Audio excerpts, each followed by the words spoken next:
Good afternoon. I'm Justin Collier. I'm a physician informatician and member of your Tennessee HIMSS board. We hope you're enjoying your summit today. I serve as Chief Healthcare Advisor and Health and Life Sciences Industry Practice Manager at Worldwide Technology. This year, Worldwide Technology celebrates 30 years in business, having grown from a small startup in St. Louis, Missouri into a global enterprise with over 14 billion in annual revenue as a privately held African American owned company. We're also celebrating our ninth consecutive year in a row on Fortune magazine's Best Places to Work list, an honor shared by only 4 other companies worldwide. We bring that exceptional culture to every interaction with our partners and our customers. And while we work across all the industries, we have a special focus on healthcare. We work tirelessly to enable and accelerate the innovation and transformation we know healthcare needs so desperately in order to move from a model of episodic sick care into a model that's more focused on providing health assurance. In the interest of time, I encourage you to learn more about our work by visiting wwt.com/healthcare. It's our pleasure to sponsor the summit today and to introduce your next speaker. Please join us in warmly welcoming Kerry Amato. Kerry is the Executive Director of Health Innovation for the Global HIMSS organization. She joined HIMSS in 2015 and has been instrumental in developing and executing high-quality programming to support the HIMSS mission. In her current role, she oversees the HIMSS innovation arm, including Health 2.0 and the Personal Connected Health Alliance organizations.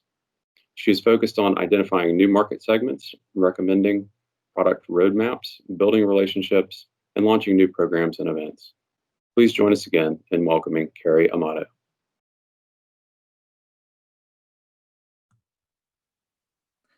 Good evening. I'm thrilled to be with you today. What an amazing day the Tennessee HIMSS chapter has put on. I'm Kerry Amato. I'm the Executive Director of Health Innovation here at HIMSS, and I'm just thrilled to be closing us out today. I want to thank the Tennessee chapter for putting on an amazing Summit 20. We all have had to pivot during these unprecedented times, and I really applaud the chapter's efforts to, reimagine how to bring this amazing education and this amazing opportunity to connect with you all during this time. So today I'm going to talk a little bit about connecting innovation to the patient. So quickly, I want to touch on a couple fundamentals of patient innovation principles, things that should be common knowledge to you. I'm actually going to share a sneak peek of some exciting research that we have coming out at HIMSS on consumer preferences around telehealth. And then I'll, of course, give you just a couple updates on what's been going on with global HIMSS. So the first fundamental principle I really want to talk about is meeting patients where they are.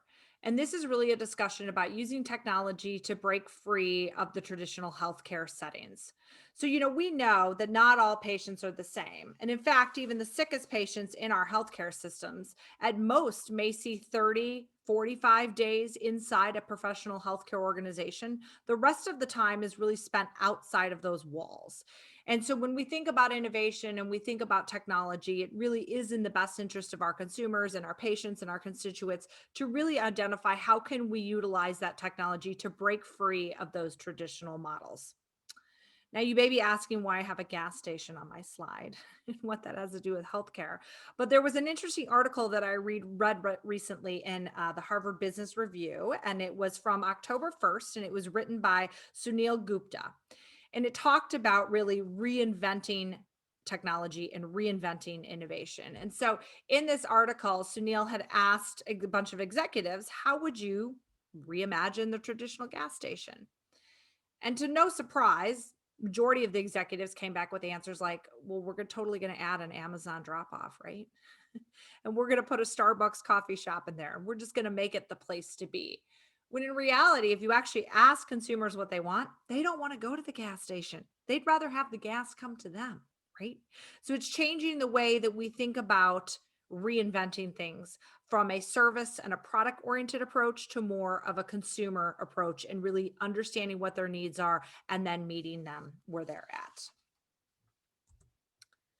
The second principle I want to touch on is engaging patients how they want to be engaged. So we know that not all patients are the same, right? And therefore their needs aren't the same. And we really have to consider things like age, race, socioeconomic status, education level, geography, et cetera, and so forth when figuring out how best to deliver care and how best these patients want to actually be engaged. And part of that is also trying to understand how do we treat the populations that we have today in our healthcare system, and how do we plan for the ones of tomorrow? And do the needs and do the wants and how they prefer to be worked with look the same, or do they not? So Him started to dive in a bit on this, and we've done some exciting consumer research that I'm thrilled to tease for the first time anywhere today with the Tennessee chapter. So again, thank you for having me. I'm going to share just a couple little slides here, some insights that we found from some consumer research that we did this September. So we went out and surveyed consumers to understand their perspectives on telehealth in kind of a, I don't want to say a post-COVID world, because we're certainly all still, feeling the effects of COVID, but now that we've kind of come out of heavy quarantines, many patients themselves have had to engage with healthcare systems using telehealth technologies. What are their attitudes about it now? What are their willingnesses to use it? What were their experiences like? And how do they prefer to use it? And we're super excited about this data. So again, as we talk about how patients want to be engaged, I think these data points are really important to that conversation. So this is just a quick snapshot of everybody that we surveyed. As you can see, we had a pretty representative sample of what you would see in terms of the numbers in the US population, both in terms of the slicing by gender, generation, region, race, ethnicity, and household income. For today, I really wanted to focus on just a couple slides here. So this one is respondents were asked to indicate how they prefer to see a specific provider for either a routine or a needs-based visit in a post-COVID world. And so again, we have this data slice actually by provider that I can share, and I will be sharing. And I'll talk about that at a conference coming up here in November. And so there'll be some additional information on specialties, so broken down by cardiology, dermatology, et cetera. But for now, we're just talking about the sample size in a whole. So how do they prefer? So what is their preference on how they would like to see their provider, their specific provider? And I was shocked by this. Only 41% that said that they would prefer to use telehealth. I'll be honest, I had thought that it would be more. I had thought that, we've had these virtual technology platforms been, some could even argue, underutilized within healthcare systems. Yet only 41%, after they got a taste of them, said that they prefer to use that again. 59% that said preferred that they still wanted to go to the office for all circumstances. I was shocked by that. And I was shocked by that as well, because I think it really exemplifies the fact that we are still straddling an in-person and a virtual healthcare setting situation. We've not quite reached, this tells me, the tipping point of, the majority of the population is good with virtual. They're not, according to this. In fact, it's still pretty 50-50.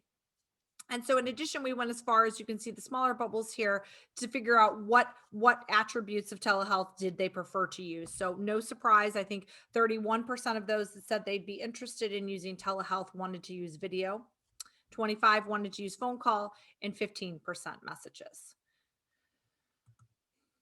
So then let's take it a step farther, just for the sake of today's conversation, and look at the same data generationally. So I think if we look at that 41% that said they prefer, so again, not necessarily who has, but that they prefer to use a telehealth platform to have a visit with a provider, no surprise, you'll see the heavier numbers are Gen X, millennials, Gen Zs. The Gen Zs prefer messages, no surprise. If you have teenagers at home, you understand the power of text messaging. And so, no surprise, those younger generations, where then again, the older generations really preferred to go to the office. The boomers still want to come into the office. And, but what's also interesting is this Gen X number. So 55% of them still want to come into the office. So, again, I think it's when we're talking about how to engage with patients and building technology or introducing technology, it may not even be building it. I mean, so much of this technology already is on the shelf somewhere, but implementing it, it's understanding how people want to be engaged. And we really are still straddling two different worlds, is what this research really tells me. And so, just for fun, let's talk a little bit about why they wanted to go to office only, because I thought that this was kind of interesting. So, we asked them what their reason was for preferring, again, they prefer to go in office. And they had said, varying answers. I think you'll see up here, they're only comfortable seeing their healthcare provider in office.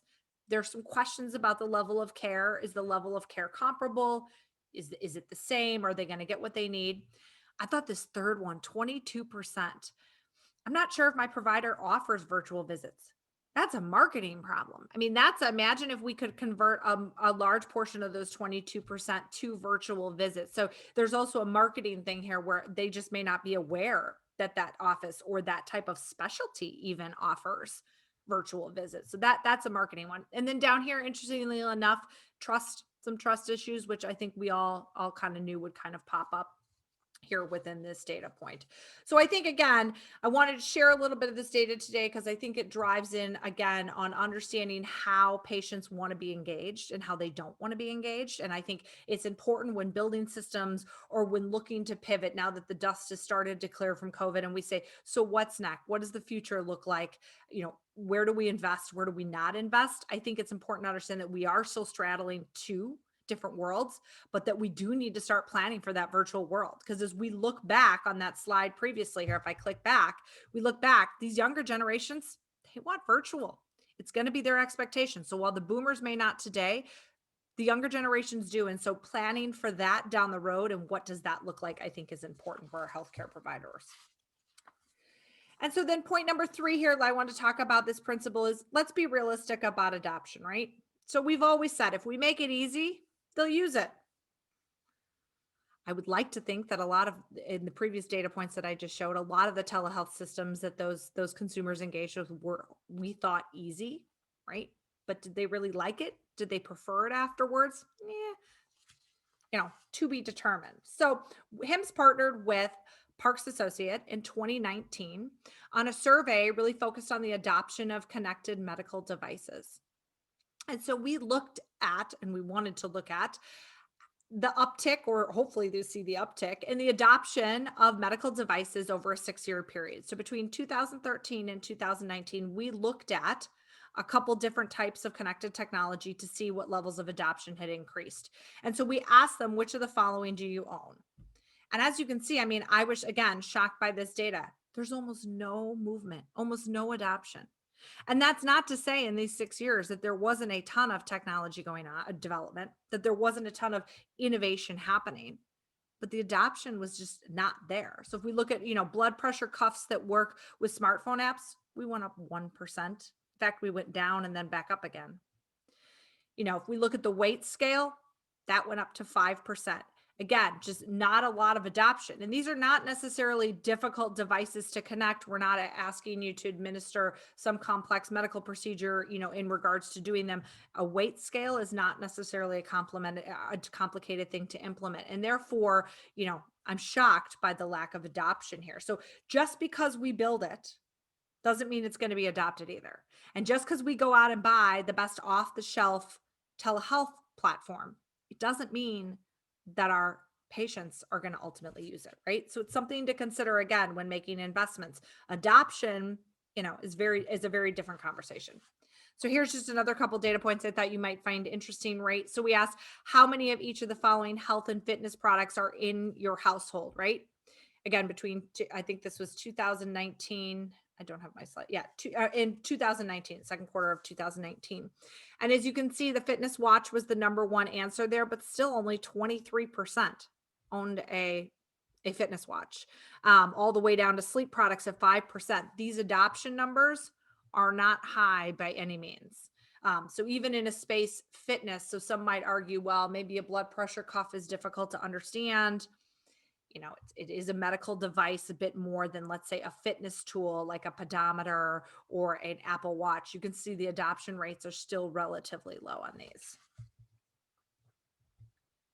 So again, 3 fundamentals of patient innovation principles to consider as you're looking to the future here. Make sure that we're meeting the patient where they're at. Let's explore ways to bring technology and utilize technology in ways that are outside of the traditional four walls. Let's engage patients with how they want to be engaged. So, do they want video? Do they not even want a virtual visit? What does that look like now? And what does that look like in the future? And let's be realistic about adoption. Again, as we're spending money and making investments, let's be realistic about the two items we talked about before, but the actual adoption of these and what that means and how it fits into workflows and how it works. And so now on to the fun part of my presentation. I get to give a couple little updates on what's been happening here at Global HIMSS. So again, I think most of you know who HIMSS is. You should be HIMSS members, but if not, this is a reminder of who HIMSS is really working with to bring about change. So on a year-round basis, a daily basis, we are working with many influencers within the ecosystem. That can be government, public and private sector technology vendors, policy, finance, as well as educators. We've got an amazing membership base of 8,000 individual members around the globe that we're working with and we're connecting with, whether it be through local chapters like this or Communities International. We are working with those members on an individual basis. And then, of course, other stakeholders in the ecosystem. So, healthcare provider, executives, administrators, payers, and of course, patients and consumers, which we talked a lot about today. And what we're focused on interoperability. Interoperable devices and data allowed for freedom of choice and tailored solutions. So we've got some amazing work going on. And again, this is not a whole comprehensive list of what's happening at HIMSS, but a couple I thought you might find interesting today. We're working on, continua guidelines, so standard guidelines. We have the EU interoperability framework that's going on. We're working on international cooperation. So we realize that health isn't just a US concern, it's a global concern. So we've got the European Health Hub, as well as Project Gravitate that's focused on pharma across different countries in the EU. We're working on it with US policy. Never have we seen more movement on US policy than we have after COVID. After COVID hit, the amount of policy movement that happened was unprecedented. And so HIMSS continues to work to make sure that those measures stay in place, as well as moving forward with additional measures. So we've got COVID waivers, broadband access, and payment reform.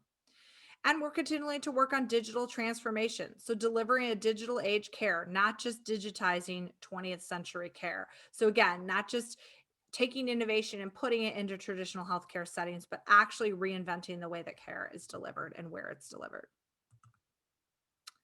And I think I may have mentioned before the term accelerate health. So I'm thrilled today to announce that we have launched a new umbrella innovation brand at HIMSS that really is designed to build on the great work of legacy brands like Health 2.0, which I know many of you are familiar with, and the Personal Connected Health Alliance. And it's really a one-stop shop is our hope for innovation and all things innovation for our innovators, our purchasers, our investors, and everyone else really involved in that innovation life cycle. We're hoping to streamline access to that content and help you get what you need where you need it, no matter where you are on that kind of innovation journey. So as part of that, this is a couple buckets of things that we're working on under that Accelerate Health umbrella. We'll continue to work with our communities. So chapters like yours, as well as the Health 2.0 chapters, task forces, and other groups. We've got standards work going on that I mentioned, such as our Continua, Code, and Exertia. We've got a bunch of events coming up. We've got digital events, executive level dinners that we're running. We've got global tech challenges focused on maternal health that are going to be making stops around the globe. And of course, a variety of activities at HIMSS 21. We've got a bunch of services that we continue to work, policy and advocacy work services, as well as market positioning services, helping emerging tech companies understand how they fit in the ecosystem and how they can pivot best to really play a meaningful role. Research, we've got our quarterly consumer preference research, which I just teased out a little bit for you about. And then we've got thought leadership. Sorry, I had to change my view here. I couldn't see that one. We've got lots of thought leadership going on. So we've got a brand new podcast that we just launched. We hope that you will download it and subscribe wherever you get your favorite podcast at, where we are having weekly interviews with different innovators, different founders, and different just key players in the innovation space. We've got awards that we're going to be giving out, as well as blogs and other things. And again, Accelerate Health is really designed to meet both the vendor side as well as the provider sides needed, all the different stages down here on that kind of life cycle of innovation. And as I mentioned before, the research that I teased out, there's a ton more that we will be sharing. We will be sharing at the next actual installment of the Accelerate Health Digital series. So this is a 5-part series that if you register, you get access to all 5 parts. The upcoming part is focused on innovation and investments, and we'll be teasing out some more of that consumer preference research around telehealth. And then we got 3 more episodes after that. But in addition, all the content is on demand. So you're able to go in anytime and access the content, network, etc. So we hope you will join us at that upcoming event here in November. And then finally, just wanted to call out our new digital health indicator from our analytics division, or otherwise known as DHI. And it's really a measurement tool that's designed to measure progress towards a digital health ecosystem. And what we mean by that is really an ecosystem that connects clinicians and provider teams with people, enabling them to really manage their health and wellness using digital tools in a secure, private environment wherever and wherever care is needed. So, again, that idea of connecting in the external world into the traditional healthcare provider and vice versa. So, this is an amazing tool that can be used by healthcare providers to kind of assess where you are at that journey, where your strengths are, where your weaknesses are, and then where you might have opportunities to grow, of course, which HIMSS has lots of resources to help with that. And so that's all for me today. I want to thank you for joining me on this journey. I want to thank the Tennessee HIMSS chapter for inviting me to speak and for putting on today's amazing event. I have included my email address should you want to reach out, and I wish you all a great day. Be well. Thank you.